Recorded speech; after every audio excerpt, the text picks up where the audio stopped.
चलिए मित्रों, आज हम शुरू करने जा रहे हैं हमारा Himachal Pradesh public service commission से रिलेटेड जीएस का पेपर 1 2024 का पेपर है। ये गाइस बने बनाए आंसर्स हैं, ठीक है। और इन आंसर्स को बनाने के पीछे लॉजिक मेरा ये था कि 150 वर्ड से ऊपर जाना नहीं चाहिए आंसर। यूजुअली कहीं कहीं जगह वर्ड लिमिट दे रखी है तो उससे ज़्यादा पढ़ने की हमें ज़रूरत नहीं पड़ती। तो मतलब पर्पस ये है कि आपका जल्दी से जल्दी मैक्सिमम काम खत्म हो। तो बिना किसी रुकावट के, बिना किसी देर के हम शुरू करते हैं हिमाचल के बैक ईयर करना, ठीक है।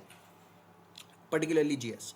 पहला क्वेश्चन देखते हैं क्या बोलता है। Evaluate the impact of colonialism on Indian art during British India. अब इवेल्युएट कर रहे हैं आप क्या इम्पैक्ट कलोनियलिज्म का इंडियन आर्ट पे ब्रिटिश एरा के वक्त, ठीक है। भाई कलोनियल मास्टर्स इंडिया में आए और उन्होंने ऑफ कोर्स इन्फ्लुएंस किया हमारी क्या कहते हैं सभ्यता को। तो ब्रिटिशर्स एक बार जब आ गए, कलोनियलिज्म इंडिया में आ गया, तो उसने हमारी इंडियन आर्ट को भी तो इम्पैक्ट किया होगा ना। उसी के बारे में हम लोग पढ़ रहे हैं।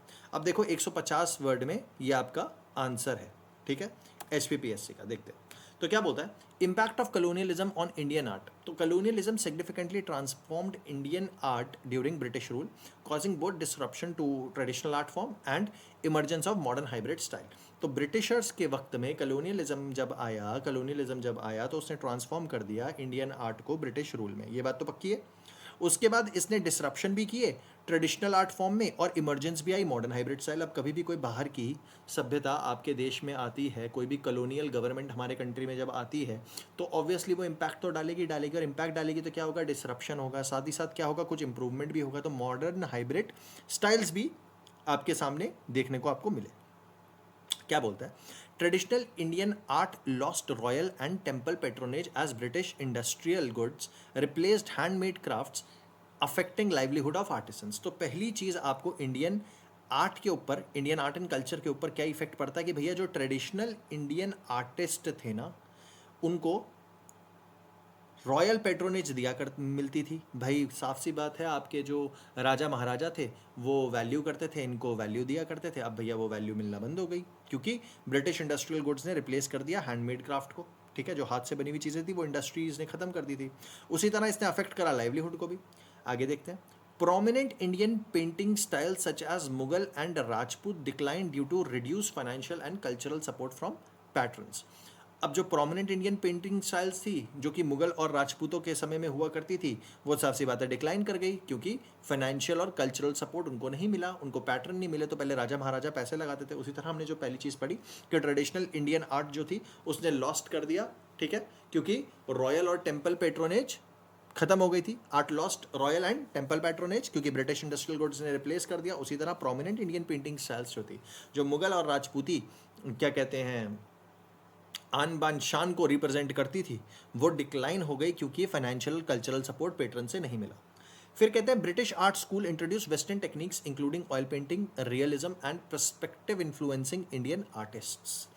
अब क्या होता है कि जो ब्रिटिश आर्ट स्कूल्स थे उन्होंने इंट्रोड्यूस क्या कर दिया, वेस्टर्न टेक्निक्स को इंट्रोड्यूस कर दिया, जिसमें आपका ऑयल पेंटिंग आती थी, रियलिज्म आता था, पर्सपेक्टिव आते थे इन्फ्लुएंसिंग इंडियन आर्टिस्ट्स। तो British art school introduced western techniques including oil painting, realism और पर्सपेक्टिव, ठीक है, इन्फ्लुएंसिंग इंडियन आर्टिस्ट।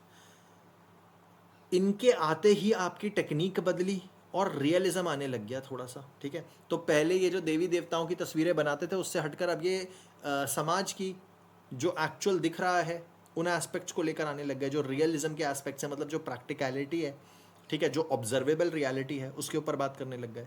तो रियलिज्म पर्सपेक्टिव्स आने लग गए, जिसने इन्फ्लुएंस कर दिया इंडियन आर्टिस्ट को। अब इंडियन आर्टिस्ट भी मतलब ऑयल पेंटिंग यूज़ करने लगे और रियलिज्म जैसे टॉपिक्स को लेकर आर्ट बनाने लग गए होंगे। फिर क्या हुआ, आगे बोलता है of new hybrid style, A new hybrid art style emerged as artists combine Indian themes with European artistic methods। अब एक नया हाइब्रिड स्टाइल, एक नई आर्ट की उत्पत्ति हुई, ठीक है, क्योंकि जो आपके इंडियन आर्टिस्ट थे वो यूरोपियन आर्टिस्टिक मेथड्स को उठाने लग गए थे। फिर बोलता है company paintings illustrated India social life landscapes through Europe's perspective.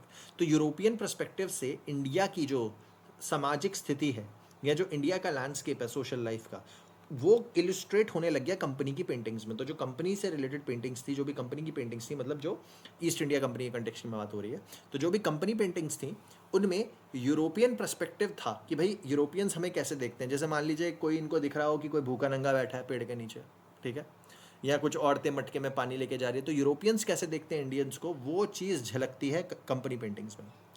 आगे बोलता है Raja Ravi Varma pioneered the use of western artistic methods to depict Indian mythology and realism. इनमें एक बड़े इंपॉर्टेंट नाम है Raja Ravi Verma.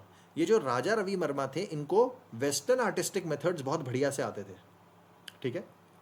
He pioneered the use of Western artistic method to depict Indian mythological and realism। तो Indian mythology को और रियलिज्म को depict करना वेस्टर्न स्टाइल में, इंडियन माइथोलॉजी को या रियलिज्म को डिपिक्ट करना वेस्टर्न स्टाइल में सबसे पहले शुरुआत की राजा रवि वर्मा ने। तो राजा रवि वर्मा की तरह बहुत लोग होंगे जिनको वेस्टर्न पेंटिंग आती होगी, जिनको वेस्टर्न स्टाइल ऑफ पेंटिंग आती होगी, लेकिन सबके सब डिपिक्ट नहीं करते होंगे। राजा रवि वर्मा पहले आदमी थे जिन्होंने डिपिक्ट किया माइथोलॉजी को और रियलिज्म को। सब लोगों ने माइथोलॉजी और रियलिज्म पे नहीं बनाए होंगे, लेकिन राजा रवि वर्मा पहले बंदे थे जिनने वेस्टर्न स्टाइल सीखा और उसके बाद उसको अप्लाई किया। बोलता है Bengal school led by Abanindranath Tagore receive traditional Indian artistic style and fostered nationalist pride. अब जो बंगाल स्कूल जो था, जो कि लेड बाय अबेंद्रनाथ टैगोर, अब ये अबेंद्रनाथ टैगोर पक्का रविंद्रनाथ टैगोर के भाई होंगे, ठीक है, या उन्हीं के रिलेटिव होंगे। तो बंगाल स्कूल जो था, जो अबेंद्रनाथ टैगोर के द्वारा रन किया जाता था, उसने रिसीव किया ट्रेडिशनल इंडियन आर्टिस्टिक स्टाइल्स को और फॉस्टर किया नेशनल प्राइड को। तो मतलब रिव्यू किया ट्रेडिशनल इंडियन, रिसीव नहीं, रिवाइव किया ट्रेडिशनल इंडियन आर्टिस्टिक स्टाइल्स को और फॉस्टर किया नेशनलिस्ट प्राइड। तो देखो रिवाइवल बहुत ज़रूरी है। रिवाइवल किसने करने की कोशिश की? तो रिवाइवल की कोशिश जो की थी इन्होंने की थी, क्या कहते हैं, अबेंद्रनाथ टैगोर ने, ठीक है। इंडियन स्टाइल को रिवाइव किया और फॉस्टर किया नेशनलिस्ट प्राइड को। फिर अंत में बात बोलता है कॉलोनियल आर्किटेक्चर ने इवॉल्व किया इनटू इंडो सरासेनिक स्टाइल, ठीक है। तो इंडो सरासेनिक स्टाइल जो है उसको इवॉल्व किया कॉलोनियल आर्किटेक्चर ने, ठीक है। और ये जो स्टाइल था ये ब्लेंड कर रहा था ब्रिटिश को और इंडियन डिज़ाइन एलिमेंट्स को। तो इससे हमें पता चलता है कि जो कॉलोनियलिज्म थी उसने डिसरप्ट किया एज ओल्ड ट्रेडिशंस को, बट ऑल्सो उसने ले डाउन किया ground work for modern Indian art bye merging indigenous and western influences. तो इंडिजीनियस और वेस्टर्न इन्फ्लुएंसेस को मर्ज भी किया, ठीक है। इंडो सैरासेनिक स्टाइल लेकर आया कॉलोनियल आर्किटेक्चर यहाँ पे, ठीक है। इस चीज़ को याद रखिए। तो एक बार जल्दी से शॉर्ट में इंपॉर्टेंट पॉइंट्स हम ऊपर से देख लेते हैं। भैया सिग्निफिकेंटली ट्रांसफॉर्म किया, ठीक है, इंडियन आर्ट को, ट्रांसफॉर्म्ड इंडियन आर्ट, साफ सी बात है इनके इन्फ्लुएंस ने ट्रांसफॉर्म तो किया ही किया इंडियन आर्ट को। उसके बाद इसने डिस्ट्रप्शन भी किया ट्रेडिशनल आर्ट फॉर्म को और इमर्ज किया एक मॉडर्न हाइब्रिड स्टाइल, एक मॉडर्न हाइब्रिड स्टाइल इमर्ज हुआ, ठीक है। पहले तो भैया लॉस्ट पैट्रोनेज थी, ट्रेडिशनल इंडियन आर्टिस्ट ने अपनी रॉयल पैट्रोनेज खो दी थी, जिस वजह से हैंडमेड क्राफ्ट को कोई पूछता नहीं था। फिर prominent Indian painting style Mughal और राजपूत के टाइम पर डिक्लाइन हो गई क्योंकि financial and cultural support patron से नहीं मिल रहा, रिड्यूस था फाइनेंशियल और कल्चरल सपोर्ट, ठीक है। फिर बोलता है ब्रिटिश आर्ट स्कूल जो था उसने वेस्टर्न टेक्निक्स लेके आ गया था, जैसे कि हमें दिखती है ऑयल पेंटिंग, ठीक है, वो पॉपुलर हो गई, रियलिज्म पॉपुलर हो गया। उसके बाद हाइब्रिड स्टाइल इमर्ज्ड, ठीक है, हाइब्रिड स्टाइल इमर्ज हो गया जिसमें Indian theme with European artistic methods. तो इंडियन थीम्स होती थी, यूरोपियन आर्टिस्टिक मेथड्स हुआ करता था। फिर बोलता है कंपनी जो पेंटिंग्स थी उसमें इलस्ट्रेट होता था लैंडस्केप यूरोपियन पर्सपेक्टिव से। राजा रवि वर्मा पहले आदमी थे जिन्होंने वेस्टर्न आर्टिस्टिक मेथड्स को, क्या कहते हैं, अडॉप्ट किया और उसको यूज़ करके डिपिक्ट किया इंडियन माइथोलॉजी को और रियलिज्म को। अबेंद्रनाथ टैगोर ने दूसरे हाथ पर देखा जाए तो बंगाल स्कूल को लीड किया और इन्होंने रिवाइव किया इंडियन आर्टिस्टिक स्टाइल को और फॉस्टर किया नेशनलिस्ट प्राइड को। अंत में हमें पता चलता है कॉलोनियल आर्किटेक्चर के आने से इंडो सैरासेनिक स्टाइल इमर्ज हुआ, ठीक है, इवॉल्व क्या हुआ, इंडो सैरासेनिक स्टाइल, ठीक है, और जो कि ब्लेंड था इंडियन और ब्रिटिश डिज़ाइन एलिमेंट का, ठीक है।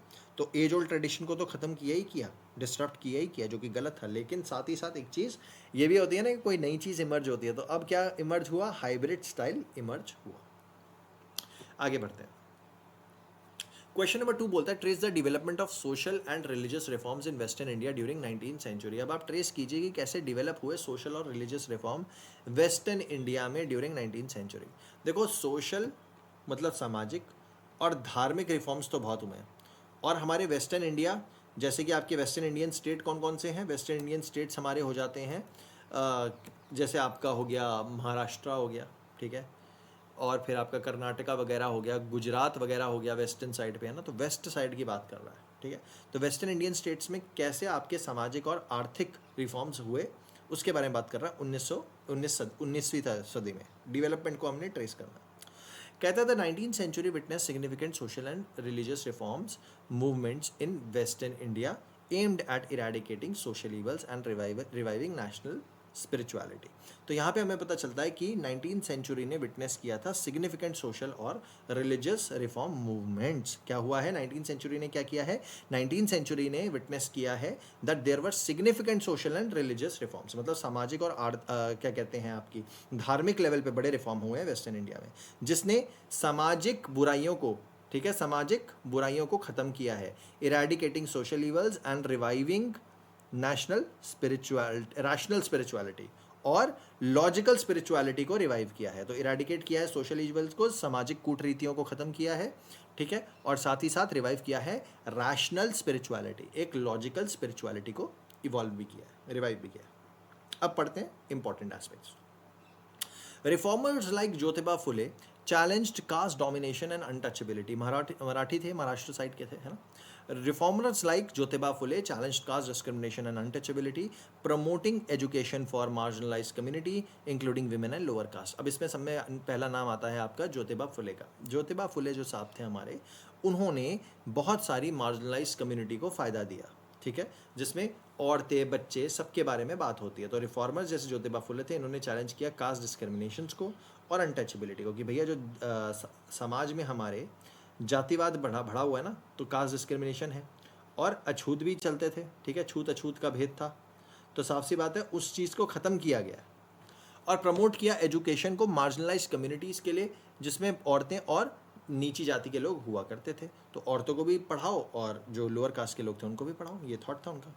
फिर बात करते हैं ब्रह्मो समाज की, founded by Raja Ram Mohan Roy, later led in western India by leaders like Dadoba Pandurang. अब दाडोबा पांडुरंग जो थे, उन्होंने ब्रह्मो समाज को लीड किया वेस्टर्न इंडिया में।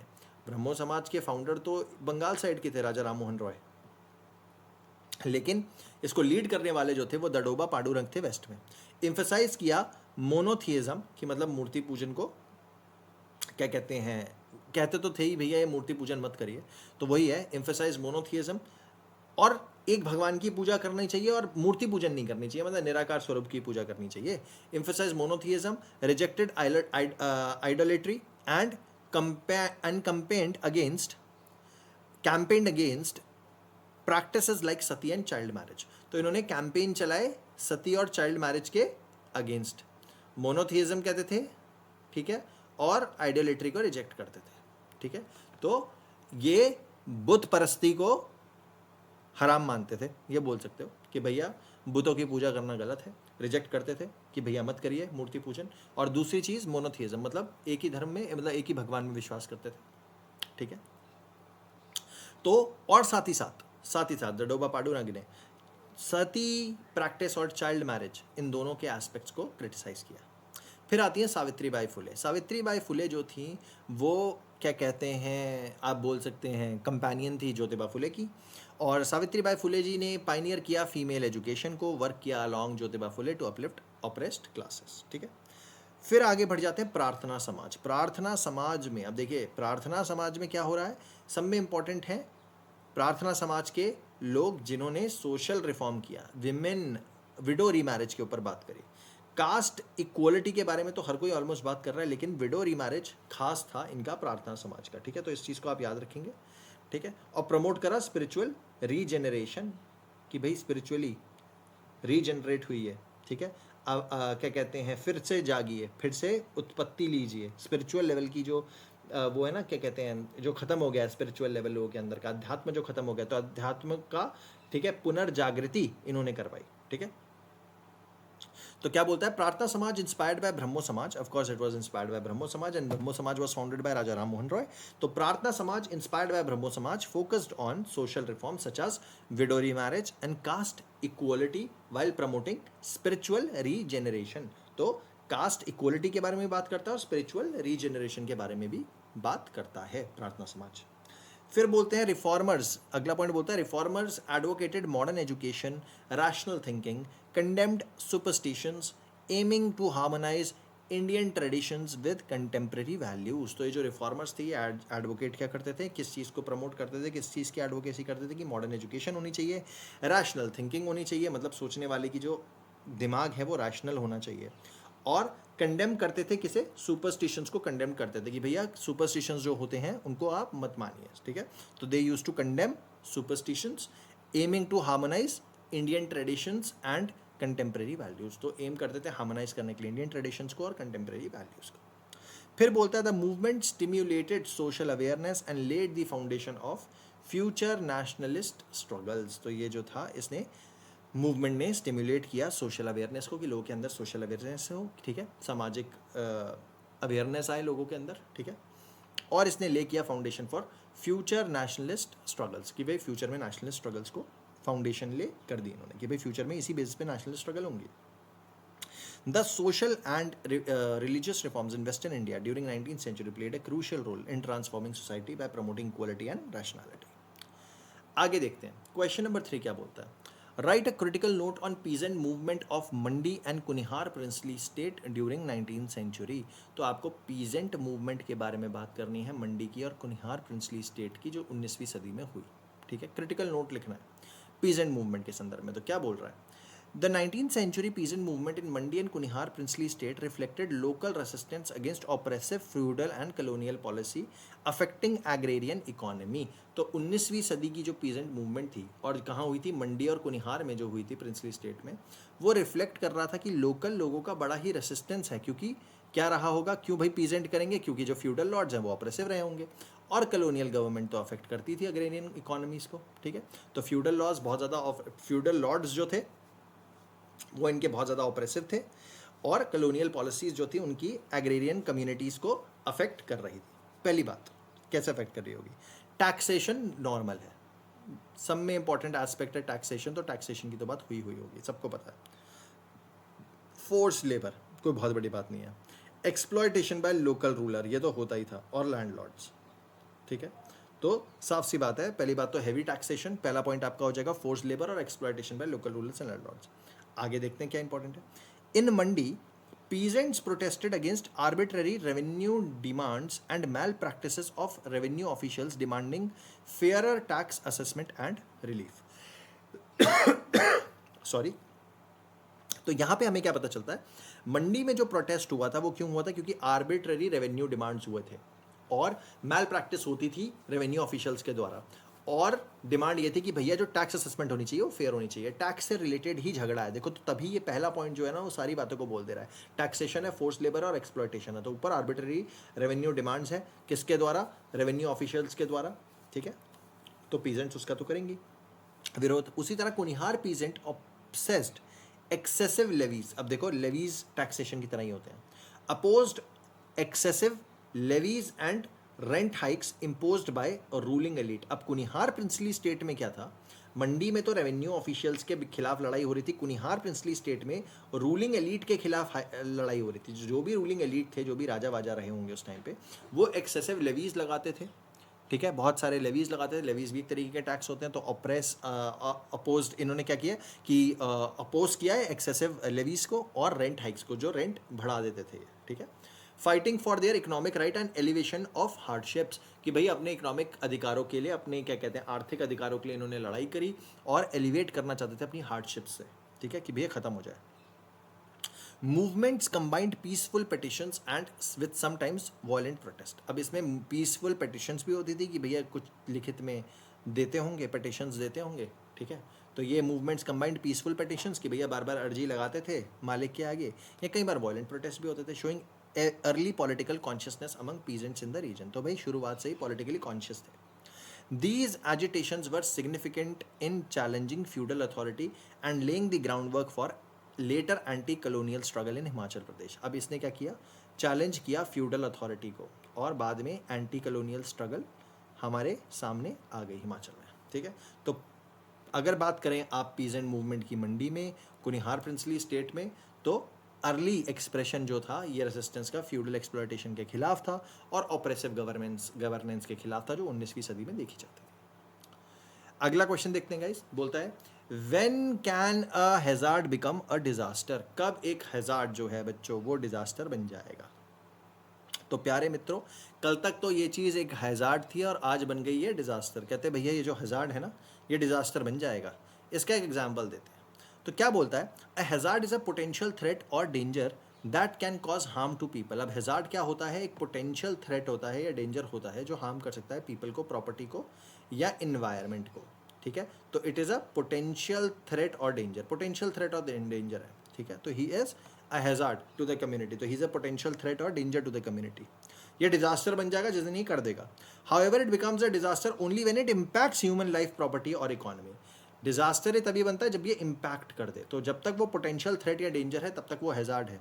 वो डिजास्टर उस दिन बन जाएगा जिस दिन वो इम्पैक्ट कर देगा लोगों की जीवन को, प्रॉपर्टी को या इकोनॉमी को, such an extent that it overwhelms the affected communities ability to cope and recover. और उस लेवल पे करेगा कि भाई अफेक्टेड कम्युनिटी की रिसिलियंस ही खत्म हो गई है, अफेक्टेड कम्युनिटी की एबिलिटी कोप करना और रिकवर करने की खत्म हो गई है। ठीक है, ओवरवेलम कर देती है अफेक्टिव कम्युनिटी की एबिलिटी को, मतलब बहुत मुश्किल बनाती है। खत्म ही क्या करती है, एंड नहीं करती, लेकिन एक तरीके से बहुत ही मुश्किल करती है, ओवरवेलम कर देती है उनकी ताकत को। ठीक है, तो बहुत मुश्किल हो जाता है उनके लिए कोप करना और रिकवर करना, इस वजह से उसे आप कह देंगे कि भैया डिजास्टर हो गया।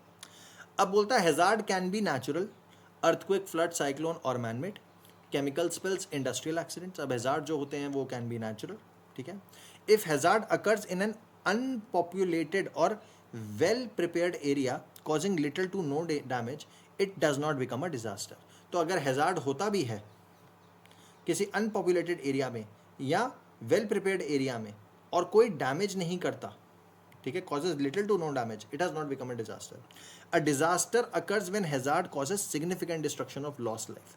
तो डिजास्टर तब हो जाएगा जब हैजार्ड कॉजेज सिग्निफिकेंट डिस्ट्रक्शन, जब तक सिग्निफिकेंट डिस्ट्रक्शन नहीं होगी तब तक नहीं होगा। तो मतलब एक हैजार्ड और डिजास्टर में इतना अंतर हो गया कि भैया एक हैजार्ड में पोटेंशियल थ्रेट है लाइफ को, प्रॉपर्टी को, लाइफ को, इकोनॉमी को, प्रॉपर्टी को, इन्वायरमेंट को हार्म करने का, और लिटिल टू नो हार्म कर देता है एक हैजार्ड। लेकिन ये डिजास्टर जब बन जाएगा जब ये रिसिलियंस की ताकत को बहुत ओवरवेलम करते हुए अफेक्ट कर देगा। ठीक है, या लोगों की लाइफ को इतना ज़्यादा अफेक्ट कर देगा जब डिस्टर्प्ट हो जाए उस लेवल पे अफेक्ट कर देगा, तो आप कह दोगे कि भैया ये क्या कहते हैं डिजास्टर बन गया। तो हैजार्ड हो सकता है अर्थक्वेक, फ्लड, साइक्लोन, या कोई मैन मेड केमिकल स्पिल हो सकता है, या इंडस्ट्रियल एक्सीडेंट हो सकता है। लेकिन वो हैजार्ड तब हो जाएगा जब बहुत लोग मरेंगे और लोग नॉर्मलाइज नहीं कर पाएंगे, उसे रोक नहीं पाएंगे आप। For example an earthquake hitting an uninhabited region is a hazard but not a disaster. तो अर्थक्वेक अगर आता है एक ऐसी जगह पर जहाँ पर कोई रह नहीं रहा है तो वो एक तरीके का हैजार्ड है, लेकिन डिजास्टर नहीं हुआ है। लेकिन 2001 का अर्थक्वेक जिसने कई लोगों को मारा, ठीक है, तो वो क्या था, वो डिजास्टर था। Similarly a cyclone is a hazard but if it causes heavy flooding, property damage and displacement, it becomes a disaster. तो साइक्लोन एक तरीके का हैजार्ड होता है, लेकिन अगर वो बहुत फ्लडिंग कर दे साइक्लोन, ठीक है, या प्रॉपर्टी को डैमेज कर दे साइक्लोन, या डिस्प्लेसमेंट करने पे मजबूर कर दे लोगों की, तो वो बन जाएगा आपका डिजास्टर। तो इन समरी में जो ट्रांसफॉर्मेशन है हैजार्ड से डिजास्टर की, ये जो जर्नी है हैजार्ड से डिजास्टर की, ये डिपेंड करेगी on the extent of harm cause and the vulnerability of affected community. तो किस लेवल का हार्म हुआ है या किस लेवल की कम्युनिटी अफेक्ट हुई है या वल्नरेबल हुई है, उस पर डिपेंड करेगा कि भैया कोई चीज़ हैजार्ड से क्या कहते हैं डिज़ास्टर बनी कि नहीं बनी। ठीक है गाइज, इसी के साथ हम अपने इसको यहीं पर ही रोकते हैं। अपने अगले पार्ट में हम जब शुरू करेंगे तो हम करेंगे अपना क्वेश्चन नंबर 5 से कि कब वेस्टर्न कोस्टल प्लेन्स डिवॉइड हैं, क्यों है वेस्टर्न कोस्टल प्लेन्स पे कोई डेल्टा क्यों नहीं है। तब तक के लिए keep reading, keep learning guys, and thanks a lot for listening to me. Thank you.